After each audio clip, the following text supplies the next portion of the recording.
आपणा सर्वांचं मनापासून स्वागत आजच्या भगवद्गीता वर्गामध्ये. तर आपण आलात त्याबद्दल आपल्या सर्वांचं धन्यवाद. आणि आपण आजच्या क्लासला सुरुवात करूया प्रार्थनेपासून. ओम अज्ञानतिमिरन्धस्य ज्ञानाञ्जनशलाकया चक्षुरुन्मिलितं येन तस्मै श्रीगुरवे नमः. श्रीचैतन्यमनोभीष्टं स्थापितं येन भूतले स्वयं रूप कदा मह्यं ददाति स्वपदान्तिकं.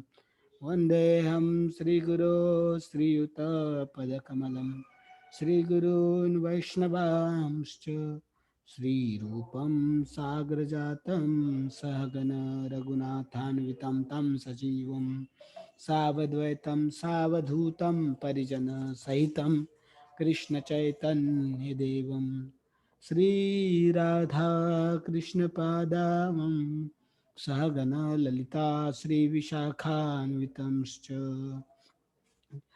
नमो विष्णुपदाय कृष्णपृष्ठाय भूतले श्रीमते भक्तिवेदांत स्वामिनीति नामिने नमस्ते सरस्वते देवे गौरवाणी प्रचारिणे निर्विशेष शून्यवादी पाश्चात्यदेशतारिणे नमो महावदन्याय कृष्णप्रेमप्रदायते कृष्णाय कृष्णचैतन्यनामिने गौरतिशय नमः.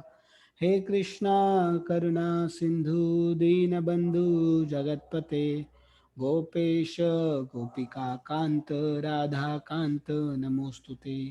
तप्त कांचन गौरांगी श्रीराधे वृंदावनेश्वरी वृषभानुसुते देवी प्रणमामि हरिप्रिय. वाञ्छाकल्पतरुभ्यश्च कृपा सिन्धुभ्यैव च पतितानां पावनेभ्यो वैष्णवेभ्यो नमो नमः. जय श्री कृष्ण चैतन्य प्रभु नित्यानंद श्री अद्वैत गदाधर श्रीवासादि गौरभक्तवृंद. हरे कृष्णा कृष्णा कृष्णा हरे हरे, हरे राम राम राम हरे हरे. ओके, आपण सुरू करूया.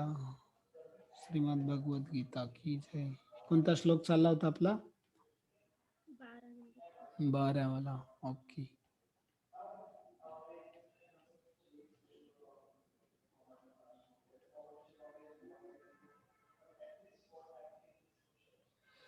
परत आपण एकदा श्लोक शॉर्ट मध्ये पटापट म्हणूया.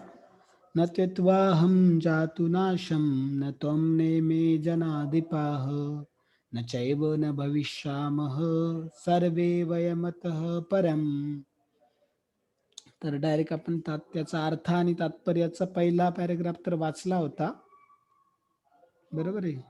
कोणाबद्दल शोक करण्याचे कारण नाही तिथपर्यंत आलं होतं. आता पुढे वाचा, मग तिथून मी पुढे आपण परत चर्चा करूया त्याच्यावरती. मायावाद. मायावादी तत्वज्ञान सांगते की मोक्षानंतर जीवात्मा या मायेचा आवरणापासून अलग होतो आणि निर्विशेष ब्राह्मणामध्ये विलीन होऊन आपले अस्तित्व गमावतो. पण या सिद्धांताला सर्वश्रेष्ठ अधिकार भगवान श्रीकृष्णाने या ठिकाणी पुष्टी दिली नाही. जसे फक्त बद्ध अवस्थेत आणि वैयक्तिक अवस्थेचा अस्तित्वाचा अस्तित्वाचा अस्तित्वाचा विचार करतो, या सिद्धांतालाही या ठिकाणी पुष्टी मिळत नाही. उपनिषदात सांगितल्याप्रमाणे या ठिकाणी श्रीकृष्ण सुद्धा सांगतात की भविष्यकाळातही भगवंत आणि इतरांचे स्वतंत्र अस्तित्व निरंतर चालून राहील. श्रीकृष्णाचे हे विधान अधिकृत आहेत, कारण श्रीकृष्ण भ्रमित होण्याचा प्रश्नच उद्भवत नाही. जर जीवनाच्या स्वतंत्र अस्तित्वात ही वास्तविकता नसली तर भविष्यकाळाच्या जीवांच्या स्वतंत्र व्यक्तित्वावर श्रीकृष्णाने इतका जोर दिलाच नसता. यावर प्रतिवाद करण्यासाठी मायावादी म्हणू शकतील की श्रीकृष्णाने स्वतंत्र व्यक्तिवादाबद्दल सांगितलेले वचन आध्यात्मिक नसून भौतिक आहे. जरी युक्तिवाद हा मान्य केला की व्यक्तित्व हे भौतिक आहे, तर श्रीकृष्णाच्या स्वतंत्र व्यक्तिवादाबद्दल काय? हम्म. श्रीकृष्ण आपल्या आपल्या भूतकाळातील स्वातंत्र्य अस्तित्वा बद्दल खात्रीपूर्वक सांगतात आणि भविष्यकाळातील स्वातंत्र्य अस्तित्वात बद्दलही हम्म. निश्चित देतात. श्रीकृष्णाने आपले स्वतंत्र व्यक्तित्व अनेक विधी रीतीने निश्चितपणे सिद्ध केले आहे आणि निर्विशेष ब्राह्मण हे त्यांच्याहून गेन आहे असे घोषित गौण आहे, करण्यात गौण. आले आहे. गौण गौण आहे. श्रीकृष्णाने आपले स्वतंत्र व्यक्तित्व सर्वत्र कायम ठेवले आहे. तर त्यांचा अहंकारी सामान्यबद्ध जीव म्हणून स्वीकार केला तर त्यांनी सांगितलेल्या भगवद्गीते भगवद्गीतेला प्रामाणिक शास्त्र म्हणून त्याची किंमत राहणार नाही. ठीक आहे. मानवी याच्यात दुर्बलतेची इथून पुढचं आपण परत वाचूया. पहिले अगोदर इथपर्यंत पाहूया. तर हे खूप महत्वाचं आहे आतापर्यंत जे आपण वाचलं तर. तर बघा, यासाठी मी थोडा मागच्या 11व्या श्लोकमध्ये जाऊ इच्छितो.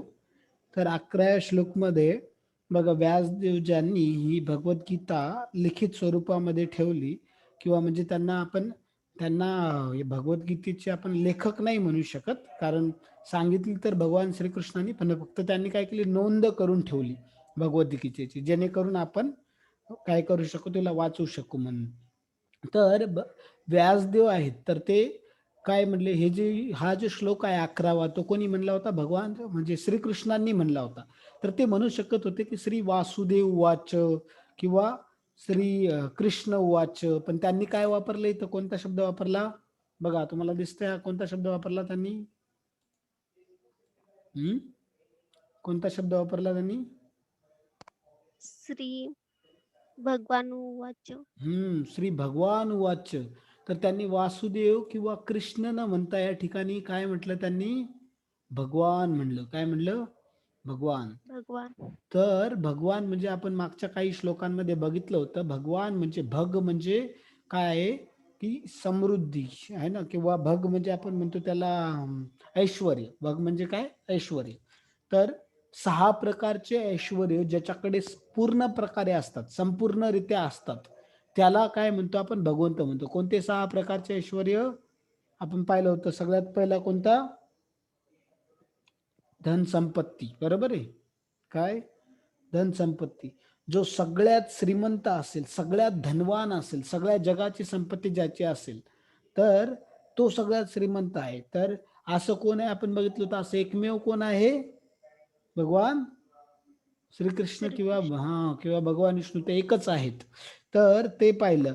तर आपण सगळ्यात शक्तिशाली पाहिलं, सगळ्यात बलवान, परत सगळ्यात बलवान, सगळ्यात ज्ञानी, परत त्याचबरोबर आपण पाहिलं की सगळ्यात सुंदर, त्याचबरोबर सगळ्यात आपण बघितलं शक्तिशाली आणि बलवान एकच आहे. त्यानंतर आपण पाहिलं की सगळ्यात प्रसिद्ध है ना.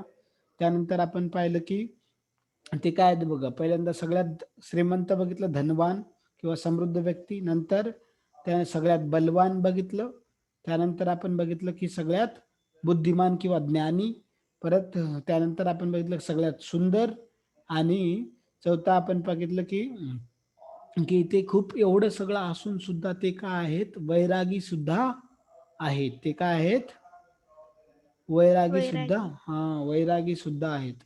तर यातून आपल्याला हे 6 जे ऐश्वर्य आहेत भगवंताचे, हे ज्याच्याकडे पूर्णतः आहेत, पूर्ण प्रकारे सगळ्यात जास्त, म्हणजे त्यांच्यापेक्षा जास्त कोणाकडे असूच शकत नाहीत, किंवा त्यांच्या इतके सुद्धा कोणाकडे असू शकत नाही, त्यांची बरोबरी सुद्धा कोणी करू शकत नाही, किंवा त्यांच्यापेक्षा जास्त सुद्धा असू शकत नाही, त्यांना भगवान म्हणतात. तर व्यासदेव काही साधे सुधे व्यक्ती नव्हते, ते एवढे महान ऋषी होते, एवढे महान ज्ञानी व्यक्ती होते. त्यांनी महाभारतासारखा ग्रंथ लिहिला, भागवत सुद्धा, श्रीमद भागवताची रचना सुद्धा व्यासदेवांनीच केलेली आहे. तर ते एवढे महान ऋषी मुनी होते, एवढे महान साधू होते, तर ते अशाही कोणत्याही एखाद्या साध्या सुध्या व्यक्तीला भगवान म्हणणार नाहीत. बरोबर आहे. तर या ठिकाणी ते भगवान श्रीकृष्णांना भगवान म्हणले, म्हणजे काय की या ठिकाणी हे सिद्ध होते की भगवान श्रीकृष्ण हे वास्तविक पाहता भगवंत आहेत. इतर कोणाला भगवंत म्हणल्या जात नाही. अर्जुनाच्या वेळेस त्यांनी म्हणलं का भगवान वाच? नाही. संजयच्या वेळेस म्हणलं का भगवान वाच? हम्म, धृतराष्ट्राच्या वेळेस म्हणलं का? नाही. नाही. फक्त कोण? भगवान श्रीकृष्ण जेव्हा बोलले त्यावेळेसच ते म्हणले भगवान वाच. तर या ठिकाणावरून सिद्ध होते की भगवान श्रीकृष्ण हे खरे भगवंत आहेत. सगळ्यांचे स्वामी आहेत. तर आणि तर कोणी म्हणेल मग आम्हाला इथे दिसत का नाहीत भगवंत? जरी दुनिया सगळी भगवंतांनी बनवली, भगवंत चालवतात, तर मग आम्हाला दिसत का नाहीयेत? तर बघा, जर अंधार असला, सूर्यप्रकाश नसला किंवा रात्रीमध्ये जर अमावास्याची रात्र असली आणि लाईट गेली, तर आपल्याला काही जर कंदील वगैरे किंवा काही एखादी बॅटरी वगैरे लावली नसेल, तर आपल्याला काही दिसते का अंधारामध्ये? नाही. मग याचा अर्थ आपण आंधळा झालो का? नाही. आंधळं कोणाला म्हणतात? आंधळा व्यक्ती कोणाला म्हणतात? ज्याला ज्याला दिसत नाही. ज्याला दिसत नाही त्याला आंधळा व्यक्ती म्हणतात. बरोबर आहे. तर पण आपल्याला सूर्यप्रकाशाशिवाय दिसत नाही. याचा अर्थ सूर्याविना आपण सुद्धा काय आहोत? आंधळे आहोत. आहोत, है ना? तर सूर्याविना, बिना सूर्याचं आपण स्वतःला काहीच काहीच बघू शकत नाही. तर म्हणजे आपल्या दिसण्यासाठी आपण कोणावरती अवलंबून आहे? सूर्यावरती. सूर्यावरती. आणि भगवंत सांगतात पुढे भगवद्गीतेच्या अध्यायामध्ये येतात, की भगवंत सांगतात, सूर्य आणि चंद्र हे माझे काय आहेत? 2 डोळे आहेत. दो- तर आपल्याला डोळे असून सुद्धा आपण भगवंताच्या मर्जीनुसार त्यांच्या डोळ्यांच्या मदतीशिवाय आपण बघू सुद्धा शकत नाही. नाही. बरोबर आहे. तर या ठिकाणी तेच सांगतात, तर मग भगवंत दिसत का नाहीयेत? तर बघा आता जे टाटा आहेत, रतन टाटा आहेत किंवा अंबानी वगैरे आहेत, तर त्यांच्या खूप साऱ्या कंपन्या आहेत. आता छोट्या-छोट्या गावात पण आहेत, म्हणजे छोट्या-छोट्या शहरात पण आहेत. पण त्या ठिकाणी ते जातात का त्या कंपनीत? ते रोज तिथे बसलेले असतात का? नाही. नाही. तर रतन टाटा किंवा अंबानींच्या इतक्या ठिकाणी इतक्या सगळ्या कंपन्या आहेत, तर त्या सगळ्या कंपन्यामध्ये एका सोबत ते जाऊ शकतात का? सगळ्या ठिकाणी रोज बसू शकतात का? नाही. पण तरी ती कंपनी चालवतात कोण? तेच चालवतात. बरोबर आहे. हो. आणि ती कंपनी आहे कोणाची? त्यांचेच आहे. टाटाच्या ज्या कंपन्या असतील त्या कोणाच्या आहेत? तर रतन टाटाच्याच आहेत. जरी सुद्धा ते त्या ठिकाणी नाहीयेत, त्या ठिकाणी दिसत नाहीयेत, परंतु ते अप्रत्यक्षरित्या तेच चालवतात ती कंपनी, आहे ना? त्या इतक्या सगळ्या कंपन्या तेच चालवतात, तेच चालक आहेत. भलेही त्यामध्ये बाकीचे लोकं आहेत, त्यांना कामाला लावलेलं आहे, पण त्यांना काय करायचं, काय नाही, हे सगळं मार्गदर्शन, सगळ्या गोष्टी कोण सांगते? ते तेच. मालक त्या कंपनीचे. तर त्याचप्रमाणे हे जे ब्रह्मांड आहेत, असे अनेक अनंत कोटी ब्रह्मांड आहेत. हे सगळ्या ब्रह्मांडाची रचना कोणी केलेली आहे? भगवान श्रीकृष्णाने. श्रीकृष्णांनी. आणि याचे चालक मालक पण कोण आहेत? भगवान भगवान श्रीकृष्ण. श्रीकृष्ण. जरी ते इथे नाही आहेत सध्या, म्हणजे तसे तर आहेत सुद्धा, एका दृष्टिकोनातून ते आहेत सुद्धा, की ते आपल्या हृदयामध्ये आहेत परमात्मा म्हणून. परत मंदिरामध्ये आहेत, त्यांच्या मूर्तीच्या स्वरूपामध्ये, परत भगवद्गीतेच्या स्वरूपामध्ये आहेत. परंतु असं आपल्याला दिसू शकत नाहीत सध्या, है ना? तर याचा अर्थ असे नाही की ते नाही आहेत, है ना? किंवा याचा अर्थ असा नाही की ते दिसत नाहीत, याचा अर्थ त्यांनी बनवलेलं नाही, असं नाही म्हणू शकत आपण. बरोबर आहे? हं. जसं रतन टाटा जर काही कंपनीत ते गेलेच नाही 2-3 महिने, तर ते कंपनीवाले बाकीचे म्हणतील काही कंपनी आमची आहे मग, आणि त्यांनी म्हणलं तर त्यांची होणार आहे का? नाही. नाही. ती ज्यांची त्यांचीच राहणार आहे. त्यांची नाही होऊ शकत, आहे ना? तर त्याचप्रमाणे भगवंतानी हे सृष्टीची रचना केलेली आहे, ब्रह्मांडांची रचना केलेली आहे आणि त्याला चालवतात सुद्धा तेच. चालक मालक तेच आहेत, तरी सुद्धा त्यांना आपण बघू शकत नाही. जोपर्यंत आपण भक्ती करून आपलं हृदय शुद्ध करत नाही, तोपर्यंत आपण भगवंतांना या डोळ्यांनी बघू शकत नाही. या डोळ्यांनी आपण भगवंतांना नाही बघू शकत. भगवंतांना बघण्यासाठी दिव्य दृष्टी लागते. जसं आपण पुढे बघूया, अर्जुनाला जेव्हा विश्वरूप दाखवायचं तेव्हा भगवंत काय करतात? अर्जुनाला दिव्य दृष्टी देतात. काय देतात? दिव्य दृष्टी. कारण भगवंत दिव्य आहेत, तर त्यांना पाहण्यासाठी पण कोणती दृष्टी लागणार आहे? अशा साध्या दृष्टीने बघता येणार की त्यांना? नाही. नाही, त्यांना पण दिव्य दृष्टीने आपण पाहू शकतो. तर दिव्य दृष्टी भगवंत जेव्हा देतात, तेव्हाच आपण पाहू शकतात. आणि ते असेच कोणाला पण देणार का? नाही. आपण साध्या जर एखाद्या देशाच्या प्रधानमंत्र्याला साधं सहजासहजी भेटू शकत नाही, तर भगवंत तर इतक्या सगळ्या अनंत कोटी ब्रह्मांडाचे मालक चालक आहेत, तर ते किती मोठे व्यक्ती आहेत. तर त्यांना भेटण्यासाठी आपल्याला काय करावं लागेल? पहिल्यांदा पात्र बनावे लागेल. काय बनावं लागेल? पात्र बनावे पात्र लागेल. बनावं लागेल. आणि पात्रता काय? ज्याचं भगवंतावरती खूप अतिशय जीवापाड प्रेम आहे आणि जो भगवंतासाठी काही पण करू शकतो आणि जो सगळं त्याचा प्रत्येक क्षण, त्याचा रक्ताचा प्रत्येक थेंब त्याचा घामाचा प्रत्येक थेंब हा भगवंताच्या आनंदासाठी आहे आणि भगवंतावर त्याचं खूप प्रेम आहे. तर असा व्यक्ती खरा पात्र आहे भगवंताला पाहण्यासाठी आणि असे लोक पाहतात सुद्धा. ते स्वामी प्रभुपादजी सारखे, तुकाराम महाराज सारखे साधू संत, महान साधू संत बघतात सुद्धा. बरोबर आहे. हं. हा, तर मग भगवंताच्या डोळ्याशिवाय आपण आपल्याला आणि या जगामध्ये सगळी जी ऊर्जा येते ती कुठून कुठून येते? या जगामध्ये सगळी ऊर्जा येते ती कुठून कोणाकडून येते?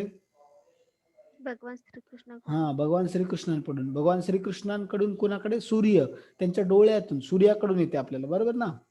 सूर्याकडून येते. पण सूर्य कोणाचा डोळा आहे? भगवान म्हणतात ते माझा डोळा आहे. आणि सूर्याला ऊर्जा कोण देते? भगवान श्रीकृष्ण देतात, बरोबर आहे. हो. म्हणून वास्तविक पाहता या जगामध्ये सगळी जी ऊर्जा आहे, शक्ती आहे ती भगवान. कारण शक्ती ज्याच्याकडे असते त्याला शक्तिमान म्हणतात. काय म्हणतात त्याला? शक्तिमान. शक्तिमान. टीव्ही सिरियल मधला शक्तिमान नाही. शक्तिमान म्हणजे काय? शक्तिमानचा खरा अर्थ होतो ज्याच्याकडे शक्ती आहे त्याला शक्तिमान म्हणतात. तर सगळ्या शक्तींचे मालक खऱ्या अर्थाने जर पाहिलं तर सगळ्या शक्तींचे मालक भगवान श्रीकृष्ण आहेत. आणि ज्यांच्याकडे पण जिथे जिथे शक्ती आहे त्या सगळ्या शक्तीचा स्त्रोत मात्र कोण आहे? भगवान श्रीकृष्ण आहेत. म्हणून खरोखर एकमात्र शक्तिमान आहेत भगवान श्रीकृष्ण. ठीक आहे. तर ते हो. कोण आहेत? शक्तिमान. कारण त्यांच्याकडे काय आहेत? सगळ्या प्रकारच्या शक्त्या आहेत म्हणून ते काय आहेत? शक्तिमान आहेत. तर शक्तिमान. आपण इथे बघतो की त्या ठिकाणी म्हणून भगवान श्रीकृष्णांना काय म्हणलेलं आहे? या ठिकाणी भगवंत म्हणलेलं आहे. काय म्हणलेलं आहे? भगवंत. भगवंत. तर बघा, आता कोणी लहान बाळ असेल, जन्माला आलं, तेव्हापासूनच त्याला काही बिडी ओढण्याची किंवा दारू वगैरे पिण्याची सवय लागते का? लहान बाळ दारू पिते का? नाही. किंवा बिडी वगैरे नाही. सिगरेट काही ओढते? नाही. मटण खाते लहान बाळ? हं. नाही. नाही. पण ह्या सगळ्या सवयी आपल्याला लागतात. कधी? जेव्हा तो बाळ हळूहळू मोठा व्हायला लागला आणि जर त्याला कुसंगती भेटली, तर मग त्याला ह्या दारू पिण्याची वगैरे किंवा सिगरेट वगैरे ओढण्याची त्याला सवय लागते. कशामुळे? कुसंगतमुळे, वाईट संगतीमुळे. बरोबर आहे? हं. तर वाईट संगतीमुळे दारू पिण्याची किंवा एखादा म्हणजे नशा करण्याची किंवा बिडी वगैरे वगैरे धूम्रपान करण्याची त्या व्यक्तीला सवय लागते. पण ह्या वाईट सवयी वाईट संगतीमुळे लागतात. तर त्याचप्रमाणे जर ह्या वाईट सवयी सोडायच्या असतील तर काय करावे लागते? आपल्याला चांगली संगत करावी लागते. चांगल्या व्यक्तीची संगत करावी लागते. तर चांगल्या व्यक्ती साधू संत, भगवंताचे महान भक्त यांची आपल्याला संगत घ्यावी लागते. तर त्यांच्या संगतीमध्ये आपल्या वाईट ज्या प्रवृत्ती आहेत, वाईट जे सवयी आहेत त्या आपोआप काय होतात? नष्ट होतात. बरोबर आहे. हो. तर वाईट सवयी या नष्ट होतात असं सांगितलं जातं. त्यांच्या त्यांच्या सानिध्यामध्ये, साधूंच्या सानिध्यामध्ये, गुरूंच्या सानिध्यामध्ये किंवा भक्तांच्या सानिध्यामध्ये भगवंताच्या त्यांच्या संगतीत राहून राहून आपल्या आपोआप वाईट सवयी ह्या नष्ट होऊन जातात, संपून जातात. जसं तर कारण साधू संत किंवा खरे जे साधू संत आहेत किंवा खरे जे भक्त आहेत भगवंताचे, ते कधी दारू, सिगारेट ह्या गोष्टीमध्ये पडत नाही. नाहीत. ते कधीच या गोष्टी करत नाहीत. म्हणून त्यांच्या संगतीत राहून म्हणजे ते काय होणार? जो पण त्यांच्या संगतीत राहणार तो पण चांगल्या मार्गामध्ये जाणार. त्याच्या वाईट सवयी ह्या हळूहळू का होईना पण नष्ट होणार. हो. बरोबर आहे. तर हं. हे या ठिकाणी सांगतात आणि तेच हे इस्कॉन जी संस्था आहे, आंतरराष्ट्रीय कृष्ण भावनामृत संघ, यातून प्रभुपादजी सांगतात की आम्ही हेच करत आहे की इतर समाजाला, समाज जो आहे आपला किंवा इतर देश आहे, सगळ्या लोकांना एक चांगली संगत, एका साधूंची संगत भेटावी किंवा चांगल्या भक्तांची, चांगल्या लोकांची संगती लोकांना प्राप्त व्हावी की जेणेकरून त्यांच्या वाईट सवयी नष्ट व्हाव्यात आणि त्यांना जीवनामध्ये चांगल्या सवयी लागून ते सुखी, शांत, सगळी दुनिया जी आहे सुखी व्हावी, शांतता सगळ्या दुनियामध्ये प्रस्थापित व्हावी, यासाठी सगळ्या लोकांना चांगली संगत पुरवण्यासाठी ही संस्था चालू करण्यात आलेली आहे. कोणती? आंतरराष्ट्रीय कृष्ण भावनामृत संघ. आणि कोणी व्यक्ती जोपर्यंत कोणी भगवंताचा भक्त होत नाही किंवा जोपर्यंत कोणी भगवंताच्या भक्तीमध्ये लागत नाही, तोपर्यंत कोणी खऱ्या अर्थाने चांगला व्यक्ती बनू शकत नाही. नाही. कारण तो काही ना काही पाप करेल. तर जो पाप करेल त्याला चांगला व्यक्ती आपण म्हणू शकत नाही. नाही. वास्तविक पाहता पूर्णतः चांगला व्यक्ती म्हणता येणार नाही. तर खऱ्या अर्थाने एखादा चांगला व्यक्ती जर असेल तर तो जर भगवंताचा भक्त असेल तरच आपण त्याला चांगला व्यक्ती म्हणू शकतो. तर ते सगळ्या दुनियेला चांगलं बनवण्यासाठी है ना. तर प्रभुपादजी म्हणायचे माझे शिष्य हे काय आहेत, परिपूर्ण सभ्य व्यक्ती आहेत, पूर्णतः सभ्य व्यक्ती आहेत. त्याला परफेक्ट जेंटलमॅन म्हणतात. आता मराठीत त्याला काय म्हणतात एक्झॅक्ट मला माहित नाही, परंतु एक पूर्ण सभ्य व्यक्ती असतील असे प्रभुपादजीने म्हणले होते की माझे शिष्य काय असतील, एक सभ्य व्यक्ती असतील है ना. तर त्यांनी व्यक्ती म्हटलं नंतर भक्त. पहिल्यांदा कोण, माणसाला पहिले माणूस व्हावं लागतं, नंतर आपण भक्त बनू शकतो. पहिल्यांदा काय बनावं लागते, माणूस. व्यक्ती. हा, व्यक्ती किंवा माणूस बनावं लागते आपल्याला. म्हणजे माणुसकी असली पाहिजे, कसं वागायचं, कसं बोलायचं, कधी काय करायचं, या गोष्टी ज्या आहेत त्या आपण शिकल्या पाहिजे. माणूस बनावं लागतं अगोदर, नंतर आपण भक्त बनू, नंतर मग आपण साधू संत किंवा जे काही ते खूप मोठी गोष्ट आहे, ते पुढची गोष्ट झाली.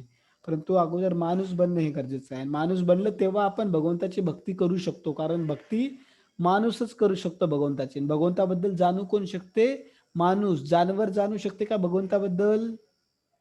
नाही. ते भगवद्गीता समजू शकते का? नाही. नाही. ठीक आहे ना.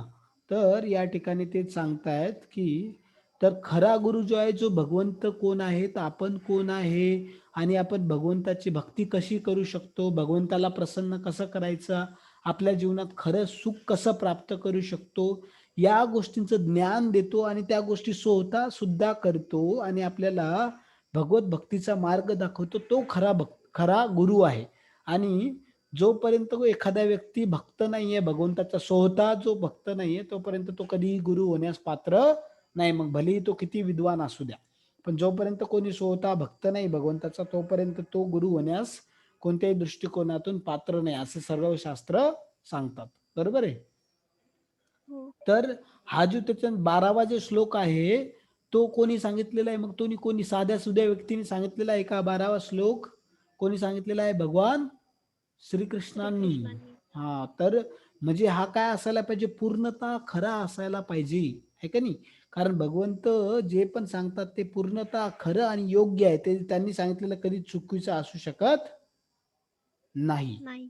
बरोबर आहे. कारण ते पूर्णतः परफेक्ट आहेत. ते पूर्ण दृष्टिकोनातून त्यांच्यामध्ये कोणत्याच, आपण बघतो की कोणत्याच प्रकारचा दोष नाही. ते दोष रहित आहेत. भगवंतामध्ये कोणत्याच प्रकारचा दोष नाही. म्हणून त्यांनी सांगितलेलं ज्ञान काय, ते पण काय असणार आहे, दोष रहित. त्यामध्ये काहीच दोष नसणार आहेत. बरोबर आहे. हो. तर भगवंतांनी जे ज्ञान सांगितलं ते त्यामध्ये काहीच दोष नसतील, ते पूर्णतः आपल्याला लागू होते आणि ते पूर्णतः खरं आहे, वास्तविक आहे.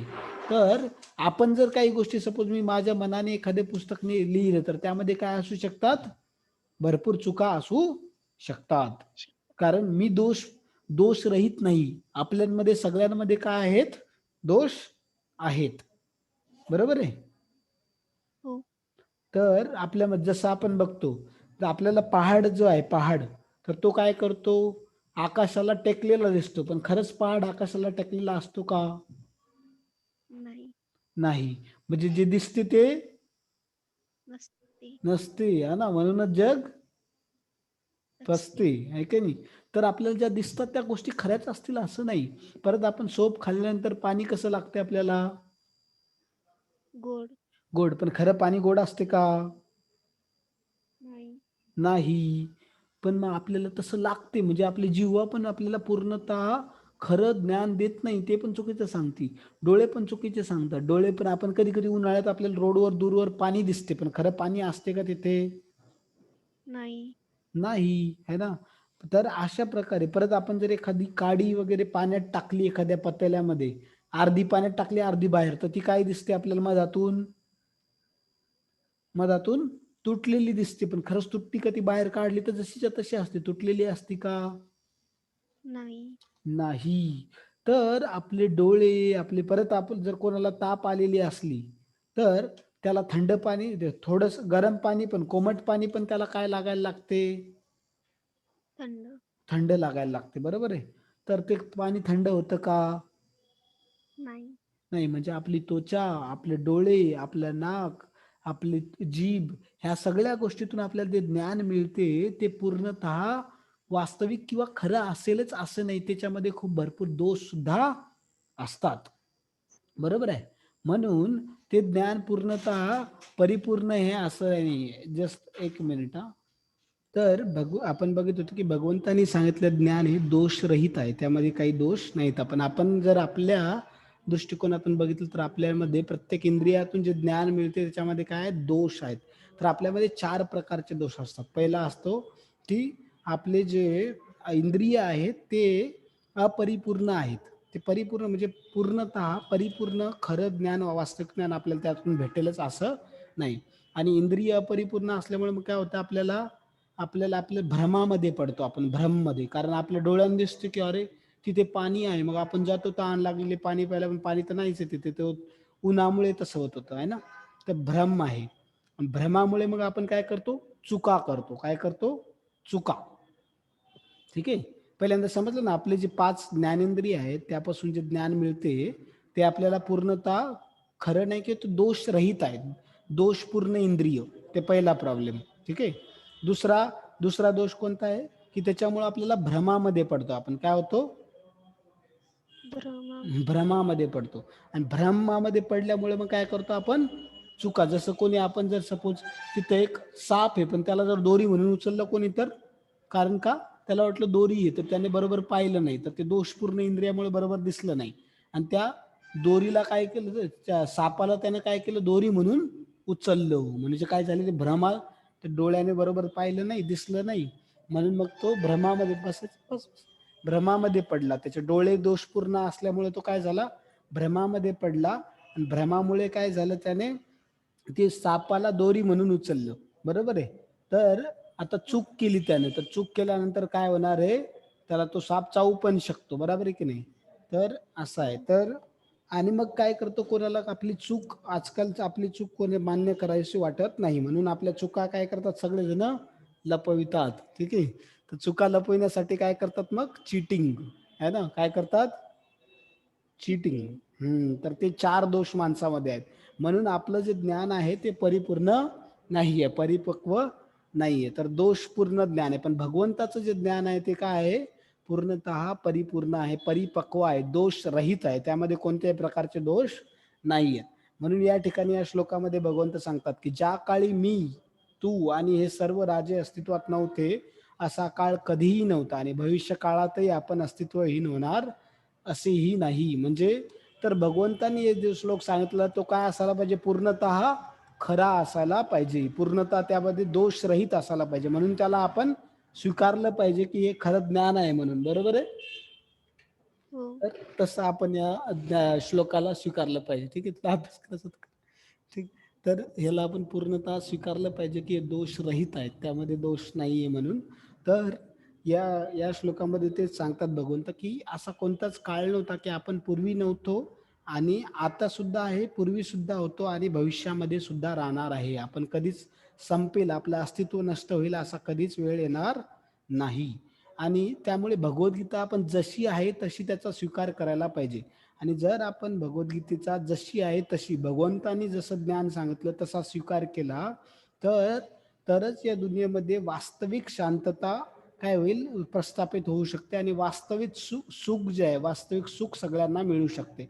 म्हणून आम्ही हे जे इस्कॉन आहे, आंतरराष्ट्रीय कृष्ण भावनामृत संघ, याच्याद्वारे हाच प्रयत्न केला जातो, की भगवद्गीता जशी आहे तशी, स्वामी प्रभुपादजी जे आहेत, कृष्ण कृपा मूर्ती स्वामी प्रभुपादजी, त्यांनी भगवद्गीता जशी आहे तशी काय केले? लोकांपर्यंत पोहोचवण्याची प्रयत्न केला. त्यामुळे जगातील कित्येक लोकांचा वाईट गोष्टींपासून ते वाचले, पापकर्मांपासून वाचले आणि हे भगवद्गीतेचं अतिशय महान ज्ञान जगामध्ये कितीतरी लोकांपर्यंत पोहोचत आहे. तर स्वामी प्रभुपादजींच्या एवढ्या मेहनतीमुळे, त्यांच्या कृपेमुळे हे ज्ञान सगळ्यांकडे पोहोचत आहे. तर आपण अशा साधू संतांचं खूप काय काय आभारी असलं पाहिजे. तर हे साधू संत एवढे मेहनत करतात आणि हे ज्ञान जे भगवंताचं आहे, जसं आहे तसं लोकांपर्यंत पोहोचवतात. नाहीतर खूप साऱ्या वेगवेगळ्या प्रकारच्या भगवद्गीता पण आहेत. पण त्यामध्ये जे ज्ञान सांगितलं त्यांनी काय केलं? आपल्या इच्छेनुसार आणि आपल्या गरजेनुसार त्याला बदललेलं आहे. म्हणून त्यातून कोणाचं हृदय परिवर्तन होत नाही. पण हे जे ज्ञान आहे, ही जी भगवद्गीता जशी आहे तशी, त्यातून काय होते? आपलं हृदय परिवर्तन होते. का? कारण हे भगवंतांनी जसं ज्ञान सांगितलं होतं, ज्या दृष्टिकोनातून सांगितलं होतं, त्याच दृष्टिकोनातून स्वामी प्रभुपादाजींनी काय सांगितलं, जे स्वामी प्रभुपादजी आहेत इस्कॉनचे संस्थापकाचार्य, कृष्ण कृपामूर्ती, his divine grace A C Bhaktivedanta Swami Prabhupada, त्यांनी हे ज्ञान जसंच्या तसं सांगितलेलं आहे. तर आपण सुद्धा या ज्ञानाला जसंच्या तसं स्वीकारलं पाहिजे, तर आपण जीवनामध्ये खरी शांती किंवा सुख हे प्राप्त करू शकतो. ठीक आहे.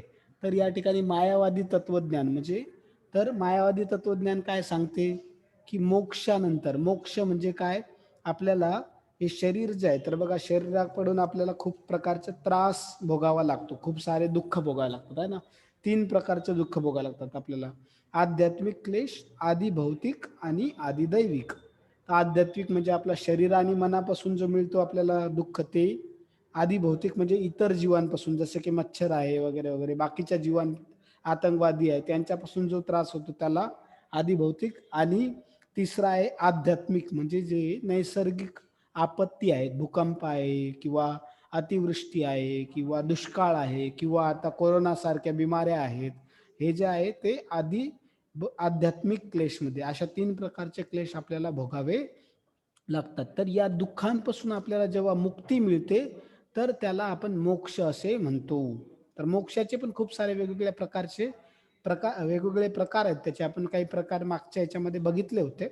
आता त्यामध्ये नाही जाऊ आपण, खूप त्याच्या डेप्थमध्ये नाही जायचं आहे.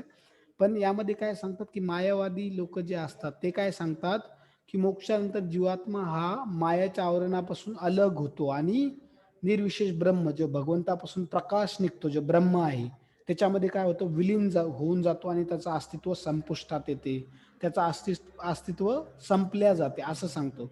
परंतु भगवान श्रीकृष्ण जे सगळ्या ज्ञानाचे स्रोत आहेत आणि सगळ्यांनी, हे जीव जीव आहेत जे सगळे त्यांचे अंश आहेत आणि या पृथ्वीची सृष्टीची रचना जे करणारे आहेत, चालक मालक आहेत, ते भगवान श्रीकृष्ण काय सांगतात की ते म्हणतात असं काही होत नाही. काय सांगतात ते, की जीवात्मा हा कधीच, त्याचं जे अस्तित्व आहे, स्वतंत्र अस्तित्व हे नेहमीसाठी असते, तो विलीन होत नाही. आणि जर झाला सुद्धा तरी सुद्धा त्याचं स्वतंत्र अस्तित्व हे कायम असते, ते कधीच स्वतंत्र अस्तित्व गमावत नाही. म्हणून हे मायावादी तत्वज्ञान हे पूर्णतः चुकीचं आहे असं भगवान श्रीकृष्णांच्या शब्दातून या ठिकाणी सिद्ध होते. कारण भगवान श्रीकृष्ण काय सांगतात की भविष्य काळातही भगवंत ते म्हणतात मी सुद्धा राहणार आहे आणि तुम्ही सगळे सुद्धा निरंतर अस्तित्वामध्ये राहणार आहेत. असा कधीच वेळ येणार नाही, नव्हती सुद्धा आणि येणार सुद्धा नाही, की ज्यावेळेस तुम्ही पण नाही राहणार आणि मी राहणार नाही. असं कधीच होणार नाही. तुम्ही पण राहणार आणि मी सुद्धा राहणार. म्हणजे आपलं अस्तित्व जे आहे ते कायमस्वरूपी आहे. आपलं अस्तित्व कधीच संपत नाही. आपण भगवंताचे अंश आहे, तर आपण अंशच राहणार. ठीक आहे. तर बघा कसं की आता आपण आपण भगवंत काय करतात, स्वतःला विस्तारित करतात का, आनंद घेण्यासाठी. जसं एखादा व्यक्ती आहे तर तो पण काय करतो, तो शिकला वगैरे, सवरला, जॉब वगैरे झाला तर तो नंतर त्याचं कुटुंब वाढवितो, म्हणजे लग्न वगैरे करतो, मुलं वगैरे असतात, पत्नी वगैरे. का, कारण आपण आपण काय करतो, आपल्या आनंदासाठी इतरावरती अवलंबून आहे. तर आपल्याला जर आनंद घ्यायचा असेल तर काय करतो, आपल्या इतरावरती अवलंबून आहे. आपण जर एकटंच किती आपल्याकडे सुविधा असल्या तर आपण आनंदी राहू शकत नाही. पण इतर लोक जर असले बघण्यासाठी आपले सुख सुविधा समृद्धी, तर आपल्याला आनंद मिळतो. त्याचप्रमाणे भगवंतानी काय केलं, स्वतःला विस्तारित केलं. तर आपण काय भगवंताचे अंश आहोत. तर भगवंताचे अंश या नात्याने आपलं कर्तव्य काय आहे की आपण भगवंताची सेवा केली पाहिजे. त्यांच्या आनंदासाठी आपण सगळ्या गोष्टी केल्या पाहिजे, त्यांच्या आनंदासाठीच आपण वागलं पाहिजे, त्यांच्या आनंदासाठीच आपण सगळ्या काही कृती ज्या आहेत आपल्या आयुष्यामधल्या त्या केल्या पाहिजे, तरच वास्तविकरित्या. आता बघा माझं हाताचं काम काय आहे, तर माझा हात असेल तर माझ्या हाताचं काय काम आहे, माझ्या हाताने काय केलं पाहिजे, माझी सेवा केली पाहिजे किंवा मी जे सांगितलं त्या गोष्टी ऐकल्या पाहिजे. मला ज्या काही गोष्टी करायच्या आहेत त्याच गोष्टी त्याने केल्या तर ते माझ्या हाताचं काहीतरी त्याची किंमत आहे किंवा तरी तो हाताचं सार्थक आहे. तर तसं आपण अंश आहे भगवंताचे, कशासाठी, भगवंताची सेवा करण्यासाठी, भगवंताला प्रसन्न करण्यासाठी, भगवंताला आनंद देण्यासाठी.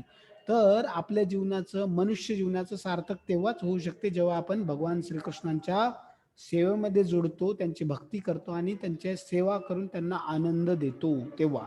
आणि भगवंताची सेवा जसं बघा आता माझा हात आहे, तर मग कोणी म्हणेल आपल्याला काय भेटेल, जसं हाताला काय भेटेल माझी सेवा करून, तर हात जर आपण या शरीरापासून वेगळा केला, तर हात काय होऊन जाणार? सडून जाणार आणि त्याचं अस्तित्व संपून जाणार. किंवा तो खुश राहू शकत नाही. त्याला जे पालन-पोषण आहे ते भेटू शकत नाही. तसंच आपण जोपर्यंत जीवात्मा भगवंताशी जोडला जात नाही, तोपर्यंत तो कधीही खुश राहू शकत नाही. कारण त्याचं पालन-पोषण आणि त्याचं सुखाचे स्रोत हे भगवंत आहेत. म्हणून आपण जोपर्यंत भगवान श्रीकृष्णांशी जोडत नाही, भक्तीच्या माध्यमातून, तोपर्यंत आपण खऱ्या अर्थाने सुखी राहू शकत नाही. तर आपण भगवंताचे अंश आहे, तर आपण परमनंटली कायमस्वरूपी राहणारच आहे. है ना? आणि भगवान श्रीकृष्णांची कधी चूक तर होऊ शकत नाही, कारण ते दोषच्या परे आहे. त्यांच्यामध्ये दोष नाहीयेत. तर भगवंत सांगतात या ठिकाणी की जीवाचे स्वतंत्र अस्तित्व आहे आणि आपण सुद्धा, जीवाचं सुद्धा अस्तित्व आहे आणि माझं सुद्धा अस्तित्व आहे. ते जर नसतं तर भगवान श्रीकृष्णांनी इतका त्यावरती जोर दिला नसता. तर काही लोक जे म्हणतात की आपण प्रकाश आहे आणि मृत्यूनंतर आपण प्रकाशात विलीन होणार, तर ते पूर्णतः चुकीचं आहे, या ठिकाणी भगवान श्रीकृष्ण सांगतात.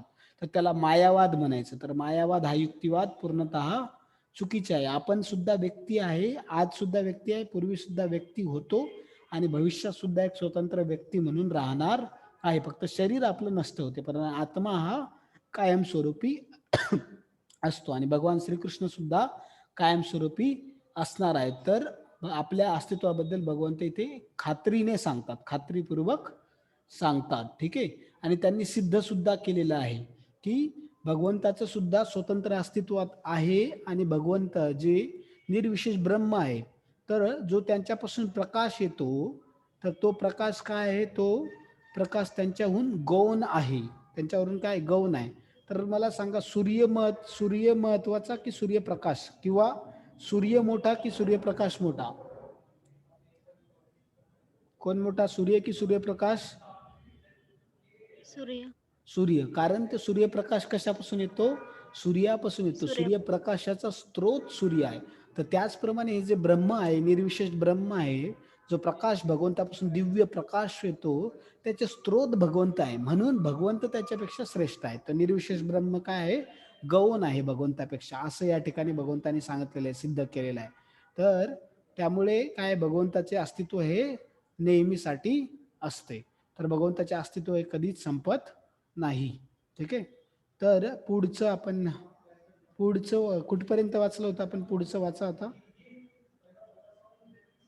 मानवी कुठपर्यंत? दुर्पतीच्या 4 दोषांनी युक्त सामान्य मनुष्य श्रवण योग्य ज्ञानाबद्दल शिक्षण देण्यास असमर्थ आहे. भगवद्गीता ही सामान्य अशा साहित्यातून श्रेष्ठ आहे. कोणत्याही भौतिक जडवादी पुस्तकाची भगवद्गीतेशी तुलना होऊ शकत नाही. जेव्हा एखादा श्रीकृष्णांना सामान्य मनुष्य म्हणून स्वीकारतो, तेव्हा भगवद्गीतेचे सर्व महत्त्व नाहीसे होते. मायावादी असा युक्तिवाद करतात की या श्लोकात जे अनेक अस्तित्व अनेक तत्व सांगितलेले आहे ते केवळ रूढीला धरून तू आहे. म्हणत तिकडे वाचायचं. बस बस. हा, बोल बोल. वाचा वाचा, पुढे वाचा. आणि ते शरीराला उद्देशून सांगण्यात आले आहे. परंतु यापूर्वीच्या श्लोकामध्ये अशा प्रकारच्या शारीरिक संकल्पनेने पूर्णपणे खंडन करण्यास आले आहे. जीवनाच्या शारीरिक संकल्पनेची पूर्वीच निंदा केल्यावर पुन्हा शरीराविषयी रूढींचं चिट चिट चिकटून असणारे विधान श्रीकृष्णाद्वारे केले जाणे शक्य आहे.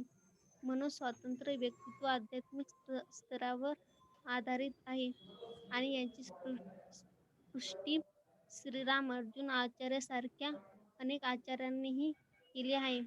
गीतेत अनेक ठिकाणी स्पष्टपणे सांगण्यात आले आहे की जे भगवंताचे भक्त आहेत तेच या स्वतंत्र आध्यात्मिक अस्तित्वाबद्दल जाणू शकतात. पुरुषोत्तम श्री भगवान म्हणून श्रीकृष्णाने जे दोष करतात ते महान ग्रंथामध्ये खऱ्या अर्थाने प्रवेश करूच शकत नाही. अभक्ताद्वारे हम्म. भगवद्गीतेतील शिकवणूक जाणण्याचा प्रयत्न म्हणजे मधमाशीच्या मधाची बाटली बाहेर काढण्याप्रमाणे आहे. ज्याप्रमाणे एखाद्याला मधाची बाटली उघडण्यावाचून त्यातील मधाची चव घेता येत नाही, त्याचप्रमाणे गीतातील 4थ्या अध्यायामध्ये सांगितल्याप्रमाणे भगवत भक्ताशिवाय इतर कोणीही भगवद्गीता जाणू शकत नाही. तसेच ज्या व्यक्ती भगवंताच्या अस्तित्वाबद्दल द्वेष करतात, त्यांना गीतेमधील रहस्य स्पर्शने करणे शक्य नाही. म्हणून गीतेवरील मायावादी टीका ही परमसत्याबद्दल अत्यंत दिशाभूल करणारी आहे. श्री चैतन्य महाप्रभूंनी मायावादी भाष्य भाष्य वाचण्यास मनाई केली आहे आणि असेही सूचित करण्यात आले आहे की जो अशा मायावादी तत्वज्ञानाचा स्वीकार करतो, तो गीतेतील वास्तविक रहस्य जाणण्यास असमर्थ ठरतो. जर स्वतंत्र व्यक्तित्व भौतिक सृष्टीशी संबंधित असते, ते भगवंतांनीच दिशा दिशा उपदेश करण्याची गीतोपदेश. काहीच आवश्यकता नाही. स्वा पुढे पुढे. स्वातंत्र्य जीव आणि भगवत यांचे अनेक अनेक तत्व ही वास्तविकता आहे आणि वर सांगितल्याप्रमाणे वेदामध्ये यांची सृष्टी करण्यात आली आहे. तर बघा आजचा खूप महत्त्वाचा श्लोक आहे. तर अजून थोडा वेळ याच्यावर सांगतो, मग पुढचा बघूया आपण उद्या. तर या ठिकाणी सांगतात भगवंत की की आपलं अस्तित्व हे कायमस्वरूपी असणार आहे, भगवंताचे अस्तित्व कायमस्वरूपी असणार आहे. तर जसं आपल्याला मानवी दुर्बलता आहेत, 4 दोषांनी युक्त आहेत, जसे मी 4 दोष सांगितले. त्यामुळे आपण जर काही शिक्षण दिलं कोणाला तर ते काय असणार आहे, चुकीचंच असणार आहे किंवा त्यामध्ये दोष असणार आहेत. परंतु भगवंत दोष रहित आहेत, त्यांच्यामध्ये 4 दोष नाहीत.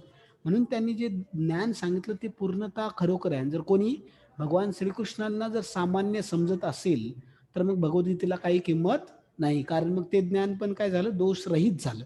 परंतु भगवान श्रीकृष्ण हे सामान्य नाहीत. व्यासदेवांनी इथे सांगितलं की ते भगवान आहेत, परम भगवान आहेत.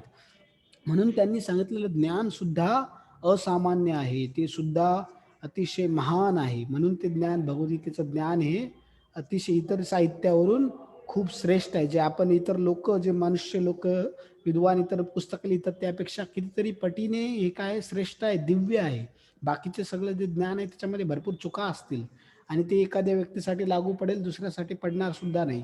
परंतु भगवद्गीता ही दिव्य आहे आणि ती सगळ्यांसाठी लागू होईल आणि ती दोष रहित आहे, त्यामध्ये कोणतेच दोष नाही आहेत. तर भगवद्गीतेचं आपण एखादे जे भौतिकवादी पुस्तकं आहेत, जसे फिजिक्स, केमिस्ट्री, बायोलॉजी किंवा असे जे पुस्तक आहेत किंवा इतर बाकी ज्या कादंबऱ्या आहेत, त्याच्याशी आपण भगवद्गीतेची तुलना कधीच करू शकत नाही किंवा कधीच इथे तुलना होऊ शकत नाही. कारण भगवद्गीता हा दिव्य ग्रंथ आहे आणि तो भगवान श्रीकृष्ण स्वयं भगवंतांनी सांगितलेला आहे, म्हणून त्याच्यामध्ये काही चुकीचं असूच शकत नाही. जर आपण भगवान श्रीकृष्णाला कोणी जर सामान्य मनुष्य समजत असेल तर तो मूर्ख व्यक्ती आहे आणि त्यामुळे काय, कारण तो काय करतो, भगवद्गीतेचं महत्त्व पूर्णतः नाहीसे करतो. कारण सामान्य मनुष्य जर एखादं पुस्तक सांगत असेल किंवा लिहित असेल तर त्यामध्ये नक्कीच चुका असणार आहेत आणि ते मनुष्याच्या कल्याणासाठी काही उपयोगी पडणार नाही. परंतु मायावादी म्हणतात की या ठिकाणी जे सांगितलं की सगळे लोक एक आहेत, ते मायावादी म्हणतात सगळेजण एकच आहेत, प्रकाशच आहे सगळेजण, भगवंत पण एक आहे, आपण पण एक आहे. परंतु तसं नाही की भगवंत या ठिकाणी सांगतात तुम्ही वेगळे आहात, मी वेगळे आहे आणि स्वतंत्र अस्तित्व आपले आहे. ठीक आहे. तर हे या ठिकाणी सांगितलेलं की तर बाकी लोक जे आहेत, परंतु काही मायावादी का म्हणतात की शरीर वेगवेगळे आहेत, पण आत्मा जेव्हा शरीरातून बाहेर येते मृत्यूनंतर तेव्हा सगळेजण एकच होतात. पण असं नाही. भगवान श्रीकृष्ण या ठिकाणी पूर्ण अगोदरच त्यांनी सांगितलेलं आहे की आपण शरीर नाही, आपण कोण आहे, आत्मा आहे. तर भगवंत जर शरीराबद्दल बोलायले का या श्लोकामध्ये? नाही, ते नाही, आत्म्याबद्दलच बोलत आहेत. ते आत्म्याबद्दलच सांगतात की आत्माच स्वतंत्र, आत्म्याचं स्वतंत्र अस्तित्व आहे. नाहीतर हे शरीर आज आहे ते पूर्वी होतं का? नाही, नाही. मग भगवंत काय म्हणतात, आपण पूर्वी पण होतो, आज पण आहे, उद्या पण आहे. तर भगवंत जेव्हा आपण म्हणतात याचा अर्थ आत्म्याबद्दल बोलतात, ते शरीराबद्दल बोलत नाहीत. कारण शरीराच्या संकल्पनेबद्दल तर मागच्याच ह्याच्यामध्ये त्यांनी खंडन केलं. मागच अर्जुनाला म्हटले तू शरीराला काय एवढी किंमत देतोय, आपण तर आत्मा आहे, है ना. आणि आत्म्याबद्दल पुढे अजून सांगणार आहेत भगवंत की आपण आत्मा कशा आहे, तर शरीराबद्दल नाहीत बोलत आहे. म्हणून जर आपण बघितलं की आपलं आध्यात्मिक स्तरावर एक स्वतंत्र अस्तित्व आहे आणि याची पुष्टी जी आहे, या सगळ्याची पुष्टी खूप साऱ्या शास्त्रांमध्ये केलेली आहे. परत रामानुजाचार्य सारख्या महान आचार्यांनी केलेली आहे. रामानुजाचार्य, माधवाचार्य, संत तुकाराम महाराज, स्वामी प्रभुपादजी अशा महान आचार्यांनी, नारद मुनी यांनी पण याची पुष्टी केलेली आहे. तर याचा अर्थ ते काय, खरं आहे.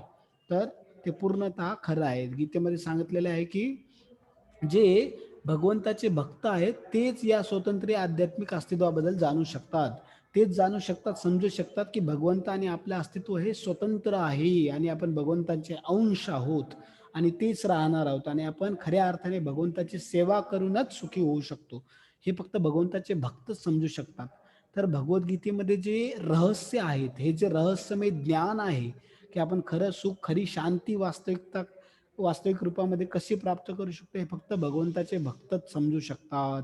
तर जो व्यक्ती भगवान श्रीकृष्णांचा दोष करतो किंवा भगवान श्रीकृष्णांना भगवंत म्हणून स्वीकार करत नाही, तो खऱ्या अर्थाने जे वैदिक ग्रंथ आहेत किंवा भगवद्गीता, भागवतम सारखे ग्रंथ समजू शकत नाही. आणि एखादा जर व्यक्ती अभक्त असेल, तो जर भगवंताचा भक्त नसेल, फक्त तो भगवद्गीता वाचून त्यामध्ये विद्वत्ता प्राप्त केली असेल, तर तो व्यक्ती जर भगवद्गीता शिकवत असेल, तर तसाही व्यक्ती भगवद्गीता खऱ्या अर्थाने शिकवू शकत नाही. तो कशा प्रकारे, प्रभुपादांनी इथं काय उदाहरण दिलेलं आहे, की जसं एका बाटलीमध्ये मध भरलेलं आहे, तर ती जर बाटली आपण बाहेरून चाटली तर आपल्याला मधाची चव येणार आहे का? नाही. आपण बाहेरून कितीही चाटली तरी ते मधाची चव आपल्याला खऱ्या अर्थाने येणार नाही. तर आपण जेव्हा बाटलीचं झाकण उघडलं आणि त्यातील मधाला जर त्याचं आस्वादन केलं, तर आपल्याला त्याची खरी चव लागेल. तर अभक्ताकडून गीता शिकणे किंवा गीता ऐकणे, भागवत ऐकणे, तर हे मधाची बाटली बाहेरून चाटल्याप्रमाणे. तर त्याचं खरा अर्थ किंवा खरे रहस्य जे आहेत गीतेतील, ते आपण कधीच समजू शकणार नाही अभक्ताकडून. जर एक भक्त असेल भगवंताचा, तर तोच या रहस्यांना समजू शकतो. तर स्वामी प्रभुपादांसारखे महान भक्त जर असतील, संत तुकाराम महाराजांसारखे किंवा स्वामी प्रभुपादांच्या शिष्यांसारखे जर महान भक्त असतील, तर ते यांना काय करू शकतात, समजू शकतात आणि तेच जगाला ते रहस्य उलगडून सांगू शकतात. म्हणून आपण भगवंताच्या भक्ताकडूनच भगवद्गीता खऱ्या अर्थाने समजू शकतो. नाहीतर इतर लोक जे मायावादी टीका करतात, की आपलं अस्तित्व संपते, आपण एक आत्मा विलीन होऊन जातो परमात्म्यामध्ये आणि एक प्रकाशामध्ये, ब्रह्मामध्ये आपण विलीन होतो, या सगळ्या ज्या चुका आहेत त्या काय आहेत, चुकीच्या आहेत. आणि म्हणून जे भगवान श्रीकृष्णांचे 16 अवतार आहेत, चैतन्य महाप्रभू जे 500 वर्षापूर्वी त्यांनी मायापूर या ठिकाणी अवतार घेतला होता, त्यांनी मायावादी भाष्य वाचण्यास सक्त मनाई केली आहे. मायावादी भाष्य सुनवे होईल सर्वनाश, म्हणजे जो मायावादी भाष्य वाचेल त्याचा सर्वनाश होईल असं त्यांनी सांगितलं. म्हणून मायावादी तत्वज्ञानावरती जे पुस्तक आहेत ते आपण कधीही वाचायला नको, किंवा जे मायावादी व्यक्तींनी भगवद्गीता लिहिलेली आहे किंवा त्यांचे भगवद्गीतेवर प्रवचन देतात त्या व्यक्तीकडून आपण ऐकायला नको. ते प्रभुपाद जे सांगतात, की एखादा जर एखादं जर दूध असेल, खूप अतिशय एकदम दुधाची, आपण त्यामध्ये एकदम चांगल्या प्रकारे गाईचं शुद्ध दूध आहे, तर ते दुधाला तर भगवद्गीता तशी शुद्ध आहे, परंतु त्याला त्या दुधामध्ये जर एखाद्या सर्पाने, जर विषारी सापाने जर तोंड घातलं, तर ते दूध काय बनते, सगळं विषारी बनते. तर त्याचप्रमाणे भगवद्गीता जरी पवित्र आहे, अतिशय प्युअर आहे, तर एखाद्या मायावादी व्यक्तीकडून जर आपण ती ऐकत असेल, तर ते काय विषारी दूध पिल्यासारखं आहे. म्हणून भगवद्गीता सुद्धा आपण भगवंताच्या भक्तांकडूनच ऐकली पाहिजे आणि त्यांच्याकडूनच समजून घेतली पाहिजे. तर या ठिकाणी ते सांगतात, की आपलं स्वतंत्र व्यक्तित्व हे आत्म्याचं आहे, त्याचा भौतिक शरीराशी काही संबंध नाही, सृष्टीशी काही संबंध नाही. म्हणून भगवंत सांगतात, की हे जे अनेकत्व आहे, जीवाचं अनेकत्व, की भगवंत एक आहेत आणि जीव अनेक आहेत. तर हे चेतनानाम वगैरे, तर ते त्यामध्ये त्या श्लोकामध्ये भगवंत सांगतात, की की हे जीवाचं जे अस्तित्व आहे ते अनेकत्व आहे, वेगवेगळे जीव आहेत, तितके ते वास्तविकता आहे, त्यामध्ये काही खोटं नाही आणि ते वेदांमध्ये त्याची पुष्टी सुद्धा करण्यात आलेली आहे. तर हा श्लोक खूप महत्वाचा आहे. तर आपण यातून समजून घ्यायचं, की आपणही व्यक्ती आहे आणि भगवंत सुद्धा व्यक्ती आहे. आपण सुद्धा ब्रह्मामध्ये विलीन होत नाही. तर कोणाची इच्छा असली, विलीन जरी झालं कोणी, तरी सुद्धा त्याचं स्वतंत्र अस्तित्व हे कायम राहते. तो त्याच्या इच्छेनुसार परत बाहेर सुद्धा येऊ शकतो, एक स्वतंत्र व्यक्ती म्हणून. जसं यामध्ये अजून एक उदाहरण देतात स्वामी प्रभुपादजी, ते सांगून आपण आजच्या श्लोकावर इथेच विराम देऊया. तर जर एखादा, आता बघा, जे आई वडील आहेत ते मुलांना जन्म का देतात, कारण त्यांना मुलांकडून काय होतो, त्यांना आनंद मिळतो, की मुलं काय करतील, त्यांना बघून, त्यांची काळजी करून, त्यांच्यावर प्रेम करून मुलांवरती त्यांना आनंद मिळतो. आणि मुलं त्यांचे सुद्धा काय करतात, आदान प्रदान करतात, त्यांच्याशी प्रेमपूर्वक आदान प्रदान करतात. म्हणून काय आईवडील काय करतात, आईवडील बरेच मुलांना जन्म देतात. पण जर एखादा मुलगा म्हटला बाहेर आल्यानंतर, की "नाही आई बाहेर कशाला आणलं मला, बाहेर इतके कष्ट भोगावे लागत आहेत, तर मी काय करतो परत वापस तुझ्या पोटामध्ये जायचं मला." तर शक्य आहे का? आईला चांगलं वाटणार आहे का ते? एखाद्या नाही. आईला नाही. कारण आईने जन्म मुलांना त्यांच्याशी प्रेमपूर्वक आदान-प्रदान करण्यासाठी केलंय. तसंच भगवंतानी या सगळ्या जीवांची उत्पत्ती कशासाठी केलेली आहे? त्यांच्यासोबत प्रेमपूर्वक आदान-प्रदान, भक्तिमय आदान-प्रदान करण्यासाठी केलेली आहे. बरोबर आहे? तर आपण जर जीवांसोबत जर जीव म्हटला एखादा, की भगवंत परत मला तुमच्यात विलीन व्हायचं, तर आई तर परत आपल्या पोटामध्ये नाही घेऊ शकत बाळांना. परंतु काय जे भगवंत आहेत ते त्यांना परत विलीन करून घेऊ शकतात. जर त्यांच्या जीवाची इच्छा असेल तर. पण त्यातून आपलं जे आपल्याला निर्मित करण्याचं जे आपलं अस्तित्व आहे, त्याचं त्याचं ध्येय जे आहे ते सार्थ होत नाही. कारण भगवंताने आपल्याला त्यांच्यासोबत त्यांची भक्ती करण्यासाठी, त्यांचं प्रेममयी आदान-प्रदान करण्यासाठी बनवलेलं आहे. तर ते अस्तित्व आपलं जर आपण त्यांच्यामध्ये विलीन झालो, तर ते ध्येय नष्ट होते. तर मग ते आपलं ध्येयच चुकीचं होते. जसं आपण बघतो की जर एखादा पेन आहे, तर त्याचं ध्येय काय तो लिहिण्यासाठी बनवलेला आहे. पण तो जर चालतच नसेल, तर त्या पेनाचा काही उपयोग आहे का? नाही. नाहीये. तर त्याचप्रमाणे आपलं जर अस्तित्व कशासाठी आहे? भगवंताशी प्रेममय आदान-प्रदान. पण जर कोणी जर भगवंतामध्ये विलीन होण्याची इच्छा ठेवत असेल, तर ते पूर्णतः चुकीचं आहे. तो खूप स्वार्थी व्यक्ती आहे असं म्हणायला काही हरकत नाही आणि तो भगवंताला कधीही आवडणारं नाही. परंतु तरी पण भगवंत कोणाला काही-काही जणांना काय करतात तशी परवानगी देतात. जर कोणाला विलीन व्हायचं असलं तर. तर भगवंताच्या म्हणजे ब्रह्मामध्ये, प्रकाशामध्ये विलीन होतात. पण तिथे काही सुख मिळत नाही. जेव्हा भगवंताशी आपण स्वतः आदान-प्रदान करतो, त्या ठिकाणी खूप आपल्याला सुख मिळते. बघा एका रूममध्ये जर खूप प्रकाशच प्रकाश केला, तिथे तुम्हाला एकट्यालाच वर्षानुवर्ष बसून ठेवलं, तर तुम्हाला आनंद वाटणार आहे का? नाही. नाही. परंतु एखाद्या रूममध्ये जर तुमचे खूप जवळचे मित्र, नातेवाईक आहेत आणि ते सगळे ठेवले आणि सगळ्या सुखसुविधा आहेत, तर त्या ठिकाणी तुम्ही सुखी राहू शकाल की नाही? हो.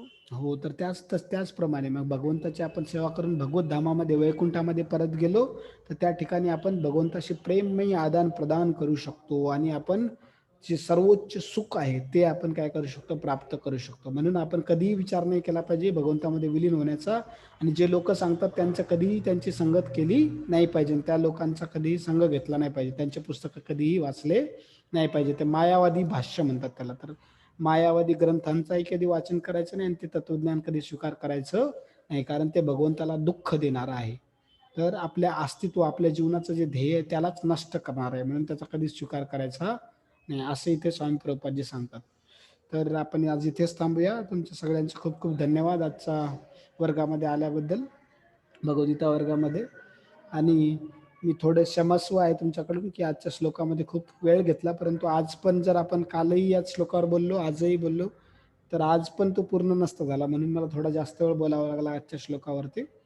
तर तुमच्या सगळ्यांचे मी मनापासून धन्यवाद देतो, की तुम्ही आले सगळेजण आणि हा जे आहे त्याला ऐकला हा श्लोकावरती भगवद्गीता वर्ग. तर खूप खूप धन्यवाद. पुढचा श्लोक आपण उद्या बघूया. श्रीमद भगवद्गीता की जय. जय. पूर्ण पुरुषोत्तम भगवान श्री कृष्ण की जय. कृष्ण कृष्ण कृपा मूर्ती स्वामी प्रभुपाद जी की जय. जय. ठीक आहे, आपण इथेच थांबूया. हरे कृष्णा. हरे